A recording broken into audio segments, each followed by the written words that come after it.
नमस्कार मंडळी, कसे आहात? नणंद वहिनी रेसिपीजमध्ये तुम्हा सर्वांचं मनापासून खूप खूप स्वागत आहे. आज आम्ही तुमच्यासाठी खास घेऊन आलो आहे एकादशीनिमित्त उपवासासाठीच्या बटाटा भजी. खूप छान आणि चविष्ट अशी ही भजी होते, कुरकुरीत लागते. त्यामुळे व्हिडिओ शेवटपर्यंत नक्की बघा.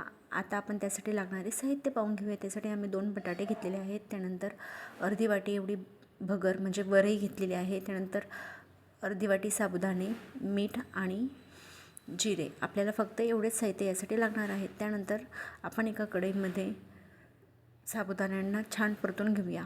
साबुदाण्यांचा रंग बदलेपर्यंत आपल्याला छान भाजून घ्यायचा आहे, जेणेकरून त्यात कुरकुरीतपणा निर्माण होईल आणि आपण जेव्हा त्यांना मिक्सरमधून वाटून घेऊ तेव्हा त्याची छान अशी बारीक पावडर तयार होईल.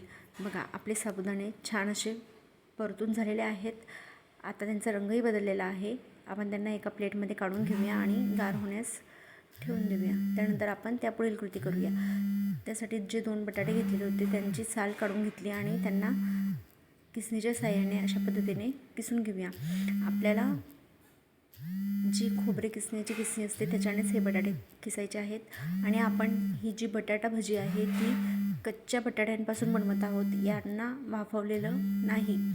बघा, छान असं आपल्याला बारीक किसून घ्यायचं आहे. आपल्याला जास्त बारीक न करता मध्यम जी साईज असते त्यात हे किस तयार करायचं आहे, जेणेकरून आपण जेव्हा भजी करू तेव्हा त्यात जो कुरकुरीतपणा येईल तो आपल्या या बटाट्यांच्या टेक्स्चरमुळेच येणार आहे. बघा, अशा पद्धतीने आपल्याला आपले 2ही बटाटे किसून घ्यायचे आहेत. ही भजी करायला अत्यंत सोपी आणि साधी आहे, लवकर होते आणि खायला खूप चविष्ट लागते. त्यामुळे नक्कीच उपवासाच्या दिवशी वेगळे पदार्थ खाण्याची इच्छा होतेच. त्यामुळे या भज्या नक्कीच ट्राय करा.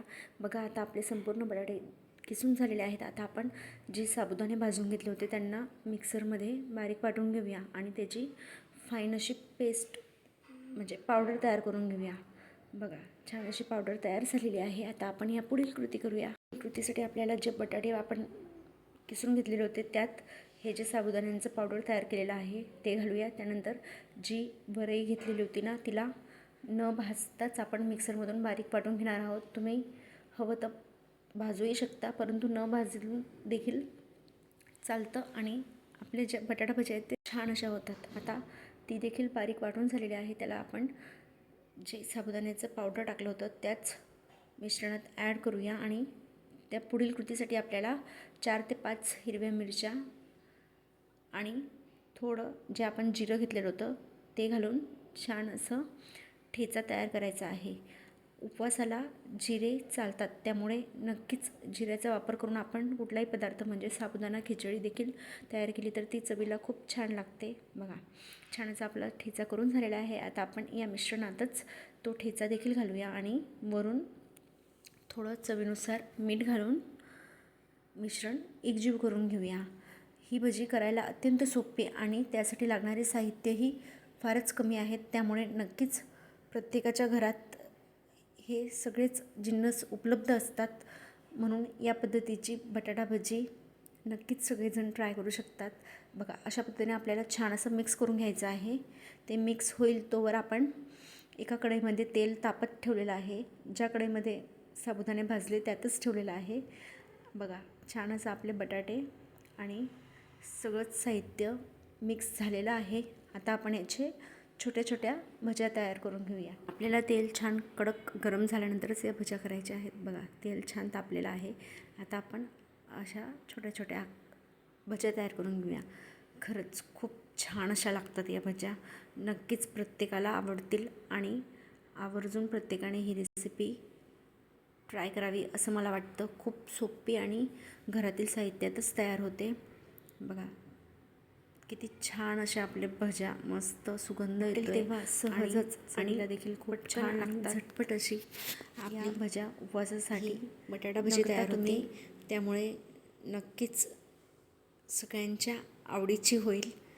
बघा, किती छान असा सोनेरी रंग आपल्या भज्यांना आलेला आहे आणि वरून कुरकुरीतपणा बघा, किती क्रिस्पीनेस दिसते. वाह, आणि रंग खूप छान आलेला आहे. यात आपण काहीही घातलेलं नाही आहे तरीसुद्धा आपल्या भजींचा जो रंग आहे तो किती सुंदर असा झालेला आहे.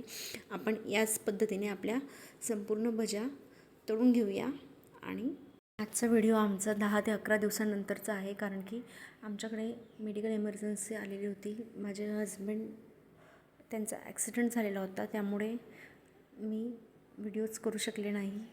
परंतु आत्ता त्यांना बरं वाटतं आहे, त्यामुळे आम्ही पुन्हा रेसिपीज सुरुवात केलेली आहे. बघा किती छान अशा आपल्या कुरकुरीत भज्या झालेल्या आहेत.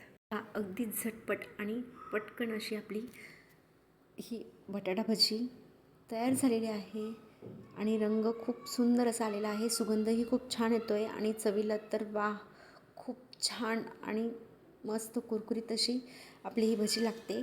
त्याला आपण एका हिरवी मिरचीने प्लेटिंग देऊया. बघा किती छान कुरकुरीतपणा तुम्हाला भजीच्या वरूनच दिसेल. खूप छान अशी आपली ही भजी तयार झालेली आहे. त्यामुळे जरा तुम्हाला आमची ही उपवासाची बटाटा भजी रेसिपी आवडली असेल तर नक्कीच आमच्या चॅनलला लाईक, शेअर आणि सबस्क्राईब करायला विसरू नका. तुमचा प्रतिसाद आमच्यासाठी खूप मोलाचा